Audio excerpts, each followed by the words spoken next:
r/NuclearRevenge. My boss suspended me for his negligence, so I ruined his life. Story 1. For a little context, I work at a vape shop which is already in a rough space due to regulations and laws the government is putting on us. Due to this, we were well aware that certain products we sold and made were highly illegal and enforceable at any time. I, a 25-year-old male, have been working at my job for a little over a year and a half. The owner of the company is the one who hired me, and she was the biggest sweetheart in the world. Unfortunately, she was forced out of her company by her son. He is the type of person who believes that he is always right, and if you don't agree with him, he will completely ignore you or fire you. He literally forced his mom into retirement by threatening to end himself and continues to use that card every time she even says she wants to come visit. Last winter, we had a massive snowstorm. Getting to work was rough, but we were told that we had to come anyway. We got there and the snow wasn't plowed from the parking lot because he didn't want to pay the guy to do it, so we had to. Due to the lot being absolutely massive, we couldn't get it all done in time for us to help customers. As they came and went, we noticed the snow being patted down into the ground and essentially turning into a slip and slide. Of course, he didn't do anything about it and asked me and another coworker to clear all the garbage out of the other side of the building. When I did, I slipped and hurt myself. I didn't file for workers' compensation, but told them I'd need to rest myself while at work. The next shift, I sat almost the entire shift, and because I couldn't do anything, I sat on my phone, only to get up to help customers. The next day, my manager told me he got out of a meeting with the owner's son, and I was suspended for a week, a total of 5 shifts. As I'm a college student, rent an apartment, and have car payments, I couldn't afford to lose 5 days of pay. I marched into his office and laid it out that either he fired me so I could collect unemployment or unsuspend me. He told me neither was happening and that he was going to use me as an example to the rest of the employees. I was pissed and cursed him out. He doesn't like confrontation, so he shortened my suspension to get me out of the office. He then treated me poorly and singled me out for everything everyone else did, but I was the only one being punished. Then comes the fact that he wanted to reconcile by forcing me to do handyman work around the place and didn't give me the tools, equipment, or training to do or use any of these objectives. This was the tipping point for me. The revenge. Due to being constantly singled out, I came to learn that everyone else was unhappy with this fact. I learned all the dirty little secrets about the company, including illegal products, labor violations, tax violations, etc. I used these secrets that I learned to call multiple government agencies, the FDA, OSHA, DOL, and report him by name. First, OSHA came and did an inspection on my day off. He told everyone they only cited him for a small violation, and he was good other than that. I was obviously angry at that, but a few weeks later I got a packet in the mail telling me he got cited for everything and he was getting massive fines. I then got called into the office again with the manager who told me I was suspended. He proceeded to tell my manager that he was getting demoted for not writing me up more and that I was no longer getting my raise until I quote-unquote fixed my attitude. This, of course, was right after he said, "I don't care that you called OSHA. This little act is known as retaliation, which is illegal to do to people who called a protected agency like OSHA." He refused to even look at me at this point because if he did anything that would imply he was punishing me for calling OSHA, I would have a lawsuit to destroy him. Another day off for me, and I get a text from a coworker at 11 a.m. That message was, "FDA is here. The manager quit and it's crazy." The FDA and IRS came rolling in full force in black trucks and SUVs. They came in and raided the place, seizing all illegal products and all the paperwork pertaining to the business. They're still there as I write this, so hopefully there will be more to come, but knowing how this works out, in most cases I won't have a job much longer and will be unemployed. A lot more happened, so here goes. What was the worst time you walked in? Rufus Rugs, open up! Sorry for barging in like that, but I just had to share the sponsor of today's video. Me and the boys from Rufus Rugs. Now you might be saying to yourself, excuse me, what the actual are you doing in my house? But I can assure you're gonna like this. We've been hard at work creating the best quality and premium hand-tufted rugs money can buy. Now imagine this. You, chilling on your bed, watching a Rufus Stories video, and staring at a rug that's not just a rug. Nope, it's a masterpiece. It's the kind of rug that makes your friends wish they were you. But they're not.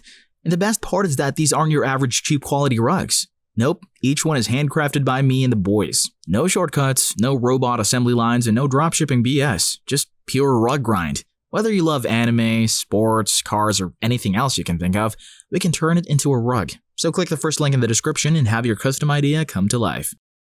Update 1. The ATF also showed up. They confiscated all the house-made juices.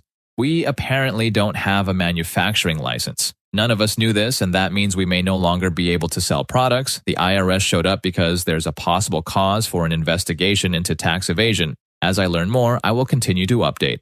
Update 2. It seems as though, through talks with the lawyer, the son decided to actually take the heat for all of it and is going to have to pay massive fines and is possibly looking at jail time.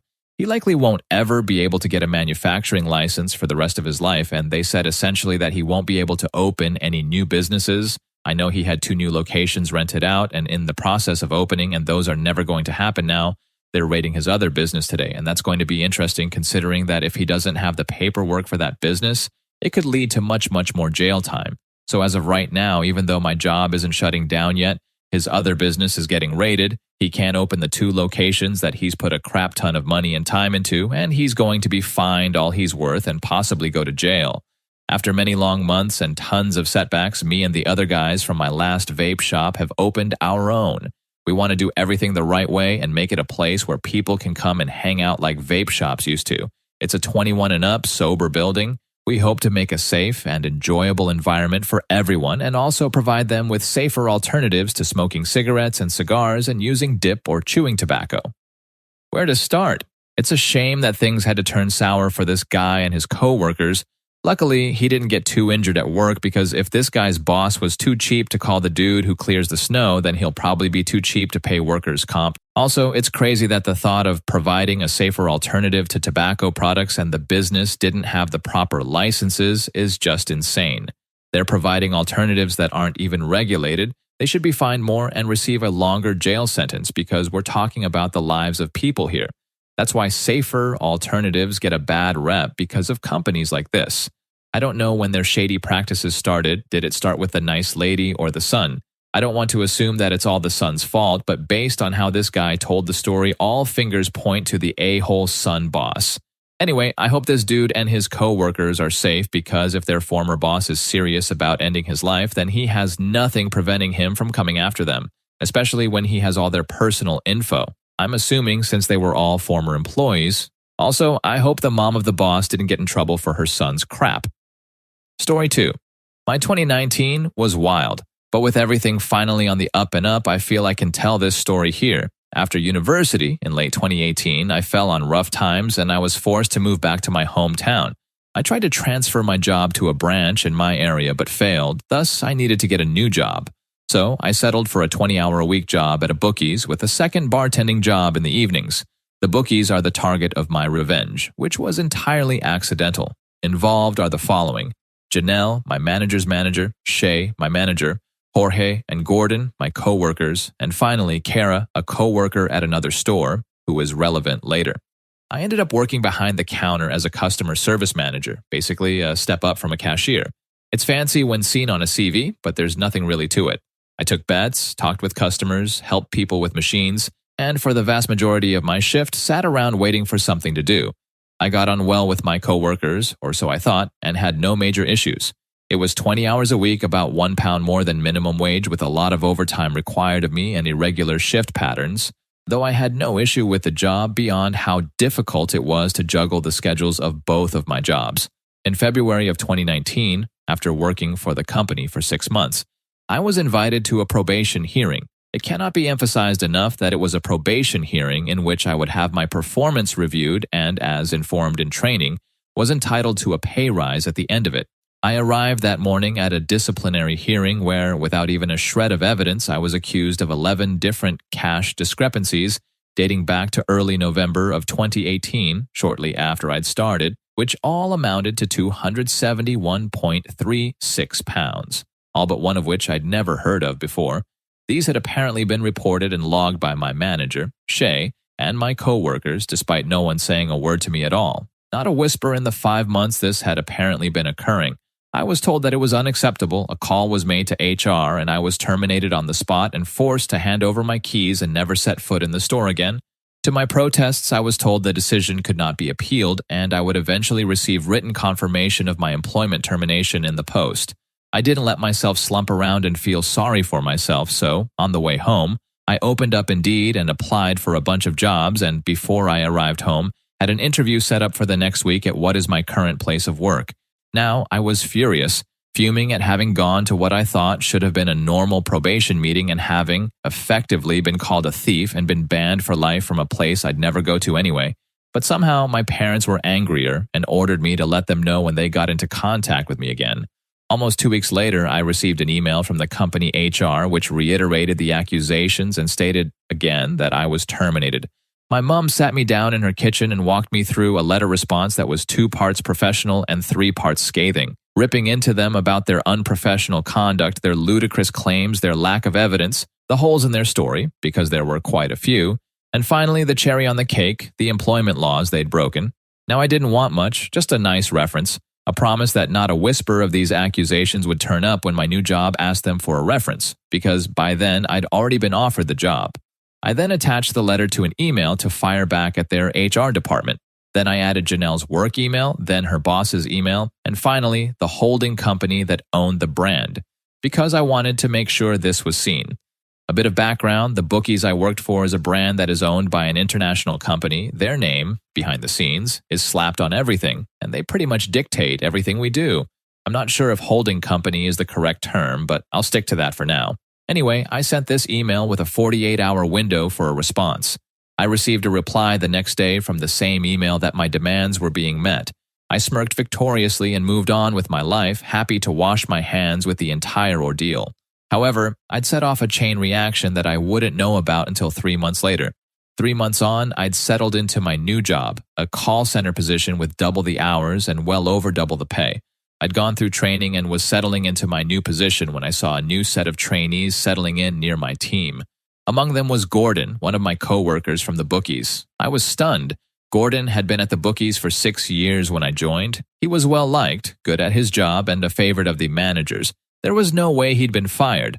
Though I didn't really want to talk to him, as I was of the impression that he, Jorge, and my manager had likely set me up, I did want to know what happened. Luckily, on seeing me in the break room one shift, he sought me out and told me everything. Apparently, my email had been read by the higher-ups in the holding company and had caused a lot of scrutiny to fall onto the Bookies in our town, of which there were 3 in our area that Janelle was responsible for, 2 in my town, and a 3rd in a neighboring one. Someone in HR passed a message down to the area manager, Janelle's boss, claiming they wanted things investigated and they wanted results yesterday, causing him to drop everything and descend on our little town with the panic and aggression of a man whose superiors were watching his every breath. He went to Janelle wanting to know why he hadn't been made aware previously that I was apparently stealing money, why I had been given keys to the shop and shifts on my own when allegations of that nature were attributed to me, and why I hadn't been put under investigation. Turns out Janelle had in fact put in my employee file that I was under investigation but had never actually gone through with any of the official procedures for monitoring and investigating me. Thus, she had fired me for the accused crime without looking into it at all, falsely claiming otherwise. Thus, the area manager took the dates and amounts of the cash discrepancies, confirmed that they had been reported on those days without my knowledge in Shay's own logbook of the shop's cash, and sent that information to our security team to investigate. Another little detail is that the CCTV for every shop in the brand is outsourced to a private security company that monitors each shop remotely and has access to all the cameras and video. As was procedure, they looked into the dates mentioned to see if I'd been doing anything untoward. I know I wasn't, and nothing was ever said to me, but they did find something. Turns out, money was going missing from the shop, but surprise, surprise, it wasn't me, but Jorge and Shay. They not only set me up for reasons I will never know, but were also falsifying numbers and cash checks on the system to hide it. One thing Shay was caught doing was deliberately shortchanging customers by taking portions of their winnings without them even knowing it. Bear in mind, a lot of our customers were elderly men and women. Gordon claims that he once opened the shop after I and Shay had closed the night before and noticed a cash difference but had been told not to say anything to me as I was under investigation and it could compromise it. He did apologize and I let it go. Needless to say, Jorge and Shay were fired, but it doesn't end there. Our team was small, including me. There were a total of 4 people working at the store. As they hadn't been able to hire anyone to replace me, Jorge and Shay's termination meant Gordon was the only employee at the busiest shop in our area. Even if they'd been able to get other colleagues from the 2 other shops to help out, it wouldn't have been enough to keep the shop open and manage the amount of customers. so they closed the location down until they could get the staff to run it. It was at that point that Gordon handed in his resignation and applied for his job at my work, meaning they had no one. On top of that, Gordon's girlfriend worked in the same shop as Janelle, and she relayed that she was rarely at their store in the other town for the next few weeks before the area manager reported she was fired as well. No reason was given to her. I was later issued an apology for everything by the area manager and informed that Janelle was no longer with the company in an email sometime later. But somehow it still doesn't end there. With the store I worked at closed, this one being on the high street and where most people preferred to go, the only other location in town was the much smaller location in the suburbs, the one where Kara worked, alone. She suddenly received an influx of customers into her tiny store space and absolutely no support from other staff or upper management. Thus, for her own mental health, having already been overworked and underpaid, running an entire store by herself, she quit, meaning that the location had to be closed down too. All of this was at the worst possible time, March, when the Cheltenham Festival was occurring, which is a huge moneymaker for the gambling industry, even in a small town like ours. An opportunity the three other bookies on the high street reaped the benefits of instead of my old place, as the former customers went to them instead. As it currently stands, just over a year later, both shops remain closed, and I'm currently entering a job in cybersecurity, the training for which I paid for with my current job. Thanks for firing me, idiots. You did me a favor. Gordon and I got in touch with our old area manager, and we were able to get a bit more information. The security team rifled through about 3 years' worth of footage after they found out about Jorge and Shay and have estimated that, in that period alone, they both stole nearly £4,000 through various means. The parent company also got involved and searched through years' worth of their cash checks and till checks and noted plenty of irregularities.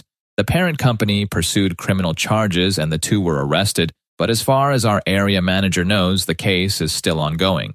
He thinks it's because they are still looking into how much they actually stole, as they've both been there a while, Jorge about 8 years and Shay 10 years. I doubt they'll have security footage of all that time, but I bet they're trying to get a more accurate figure to really nail them. And in comes a new character, Tammy, obviously not her real name. She is an employee who was hired and fired shortly before I was at the same store. She lasted just past her probation before she was fired for months' worth of cash differences and false checks she wasn't made aware of prior. However, her situation is far worse than mine.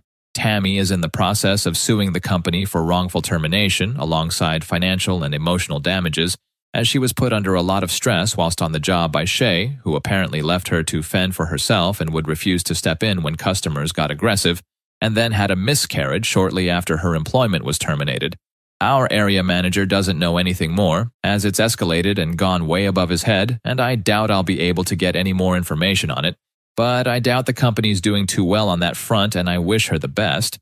Gordon and I are considering reaching out to some of the other fired employees, of which he can name a few who were terminated for similar reasons, to get their side of things. But it seems very clear that what Shay and Jorge were doing was going on for a long time, and I was only the latest scapegoat. Janelle, unfortunately, is perfectly fine as far as I'm aware. Her husband and her opened a taxi company several years ago, and she seems to have just got more involved with that. I haven't seen her, so I wouldn't know, but she was terminated for gross misconduct and for not following procedure, which is kind of what I expected. And Kara, who our area manager actually really dislikes but is lovely and did not deserve what she went through, is doing okay. I've messaged her, and she and her partner recently bought a house. She also got a job as an events manager at a local historical site.